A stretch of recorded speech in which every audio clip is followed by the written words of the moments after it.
¿Cuál es su percepción de la influencia económica china a nivel mundial? ¿Cómo lo ve? Bueno, ya que al menos en Sudamérica tienen influencia económica, pero mediante los gobiernos, podríamos decir de una manera mercantilista y no de libre mercado. Además, sabemos que el libre mercado, tanto así como libre mercado en China, no existe, pero ¿cuál es su análisis y cómo ve la influencia? ¿Como algo bueno, como algo malo? China, desde los años 70, desde los finales de los años 70, cuando con las reformas de Deng Xiaoping, ¿no? Pues empieza a crecer económicamente de una forma casi nunca vista. De todas formas, aún no iguala a un nivel per cápita a las otras Chinas, ¿no? A Taiwán, Hong Kong, podríamos incluir a Singapur, por ejemplo, ¿no? No se desarrolló al mismo ritmo que ellos, pero aún así está desarrollándose a nivel global. Pensemos que es un porcentaje muy importante de la población mundial y es normal que tenga peso económico, o sea, haga lo que haga. Ahora, efectivamente, a veces el capitalismo chino no es un capitalismo exactamente libre mercado, se aproxima algo al libre mercado, de medida que se abre bastante, pero sigue siendo una economía indirectamente controlada por el partido. Entonces, es lógico que, por ejemplo, todas las medidas de política monetaria, el renminbi, digamos que es una moneda aún dirigida y controlada por el Estado, a tipos determinados políticamente, ¿no? Y que usa esa acumulación de divisas, acumulación, por ejemplo, de deuda que acumula de otros países, como dólares, por ejemplo, o de deuda pública, la usa como mecanismo de presión política. O sea, digamos, aún no piensa totalmente libre mercado. Digamos que aún tiene la economía subordinada en buena medida a las directrices políticas, a las directrices del partido. Pero aún así, es normal que un país que, a medida que va creciendo y con tal potencial de población, que cada vez tenga más dinámica de influencia a nivel mundial. Está comprando tierras por toda América Latina, está comprando tierras en África, ¿no? Está comprando puertos. Yo creo que en Europa compró algún puerto incluso, ¿no? Pero no sé, estoy hablando de, igual estoy metiendo la pata, pero creo que el puerto del Pireo. Estoy hablando de memoria igual. Yo voy a comprar puertos en Europa, sí, para su transporte de mercancías. Toda la logística que está haciendo a través de la antigua ruta de la seda, por ejemplo, ¿no? Incluso toda la geopolítica de lo que llaman del Ártico, ¿no? Que es que si hay un cambio climático y el Ártico se derrite, las mercancías, por ejemplo, chinas pueden llegar de forma mucho más fácil a, a Europa y digamos, al Atlántico Occidental, ¿no? Entonces está habiendo una serie de cambios, tiene influencia. Ahora, sigue siendo una economía subordinada al poder político y creo que eso va a ser su gran fallo. Va a haber un momento o bien deja de controlarla o bien va a frenar el desarrollo de China. Porque no puede sostenerse ese control a medio plazo, sin algún tipo de apertura.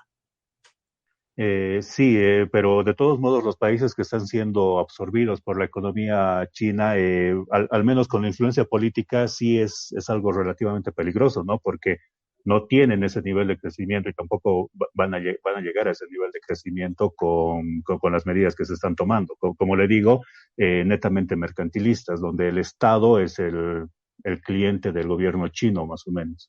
Sí, porque piensa que el mercantilista piensa que tiene que tener una serie de tierras que son de ellos para garantizar el suministro de alimentos, por ejemplo, ¿no? Y están comprando mucha tierra pues, para plantar alimentos digamos, para garantizar el suministro chino. Yo creo que eso no hace falta que lo hagan, simplemente que va al mercado y compra. No hace falta que garantice esa forma. Yo creo que, por ejemplo, eso es un error que, por ejemplo, los otros chinos no han cometido y casi ningún país ha cometido. Pero siguen actuando en esa lógica. Y por eso digo, van a crecer así hasta un punto. Si quieren desarrollarse a nivel de las otras Chinas, tipo Taiwán o Singapur o Hong Kong, tendrán que abandonar partes y dirigirse y empezar a comprar mercancías, alimentos, y donde en cada momento sea más conveniente, no tener sus propias tierras, ¿no? Eso que es una lógica efectivamente mercantilista. Después, también, cuidado, si intervienen otros países es porque otros países le venden también, ¿eh? Si absorben otros países es porque hay países que le venden, porque China de momento no usa la fuerza para comprar nada, que lo sepa. Pero digamos que tal vez puede ser una forma de asegurarse alimentos a costo bajo, donde ellos pongan el precio de lo que van a comprar y Por así eso es no. el error. Ese es el error, porque el precio que ponen no tiene por qué ser necesariamente bueno. Puede operar, de hecho, como una subvención de la producción, ¿no? Y tampoco le garantiza el suministro. Porque si hubiera hambre, de verdad, por ejemplo, en un país africano, hipotéticamente, que tiene tierras chinas, al final los productos no van a ser fácilmente trasladables a China. Se quedarían en el país.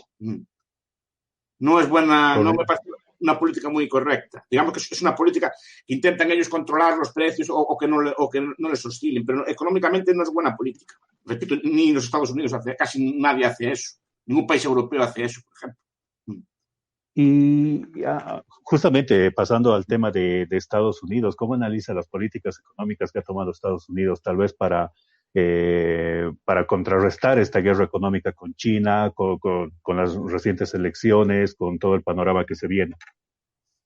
Bueno, pues son políticas también de corte mercantilista. Pero claro, los chinos, estar metido en la política por el medio es una cosa compleja, porque supongo que algo de razón tienen, es decir, cuando introducen nuevas fórmulas de comunicación o de telecomunicación o así, ¿no? Todas las compañías telefónicas que tiene China sí que están controladas en parte por el gobierno chino. Supongo que los americanos o otros países no querrán ser controlados, digamos, por redes de otros países. Cuidado, pero eso también acontece a la inversa. Muchas telecomunicaciones americanas tienen cierta influencia en el poder político americano. Y también supongo que a los chinos no les gustará que se les metan allí, o los europeos, o depender totalmente pues, de información, de datos así de redes americanas, ¿no? En ese aspecto creo que no hay mucho que hacer. Pero claro, son lógicas de política, no son lógicas de mercado. Supongo que los americanos también algo de defensa querrán tener, claro. No veo mal de todo eso, porque tampoco es que las telecomunicaciones chinas sean exclusivamente amistosas, digamos, no son acuerdos de libre mercado entre empresas independientes, ¿no? Entonces, supongo que Trump vio esa lógica y supongo que se enfrentaría, pero tampoco el comercio mundial se vio gravemente dañado, como iban a decir, ¿eh? Es decir, Sí, a nivel sí. económico no hubo un gran retroceso, por ejemplo, en los flujos de comercio mundial. Hubo restricciones en algunos sectores, hubo cambios, hubo ciertas presiones, pero yo no vi el comercio, por lo menos lo que veo yo en mi entorno, gravemente alterado por ese tipo de cosas. Hay sectores concretos que sí, se ponen algunas sanciones muchas veces que son represalias a intervenciones. Por ejemplo, la Unión Europea tiene un conflicto con Estados Unidos precisamente por eso, por unas ayudas a la aviación, respondieron con represalias comerciales en algunos sectores agrarios. Algunos sectores sí que sufren, pero no hubo un retroceso, digamos, global de los flujos de comercio. O sea, yo sigo teniendo productos chinos a mi disposición sin problema y productos americanos. El comercio chino ha tomado todo el control prácticamente. Podríamos decir que esta guerra por lo pronto la está ganando China. Pero en cuanto a la moneda, mientras sabemos que el dólar está basado netamente en el patrón fe, en el fiat, China, usted me va a sacar del error, y Rusia también creo, están apuntando a tal vez progresivamente regresar al patrón oro, implementar el patrón oro. ¿Cómo ve esta medida? Es un viejo debate que hay. Barry Eichengreen sacó un libro hace bastantes años, Privilegio exorbitante, basado en unas frases de Jacques Rueff, ¿no? Diciendo que el dólar tiene como una especie de privilegio exorbitante, que después se discute si es tan grande o no, ¿no? La idea de que es la moneda de reserva mundial, que puede pagar las deudas, por ejemplo, emitiendo propia moneda, cosa que otros países no pueden hacer, ¿no? Y se discute cuál es, algo de verdad hay, pero tampoco a lo mejor no está exagerado, pero sí que el dólar y Estados Unidos obtienen ciertos privilegios de su divisa, ¿no? Y que sea moneda de cambio. Para evitar esos privilegios, supuestamente, se intentaron varios modelos, se está discutiendo, ¿no? La vuelta al oro en África. También se dice, bueno, algunos teóricos de la conspiración dicen, no, conspiración no, dicen que la guerra de Libia fue porque Libia quería implantar un patrón oro en África, ¿no? Liderado por ella, que para acabar con eso, digamos que la atacaron. No sé si es cierto eso o no, pero digo, tiene lógica en el sentido de que, claro, que a los Estados Unidos no creo que les guste mucho que haya monedas alternativas. Ya no les gustaba mucho el euro tampoco, en su momento. Y el oro, claro, si volviera sería una buena cosa, porque entonces sí que buena parte de los privilegios del dólar se acabarían. Y buena parte de los privilegios de los estados se acabarían.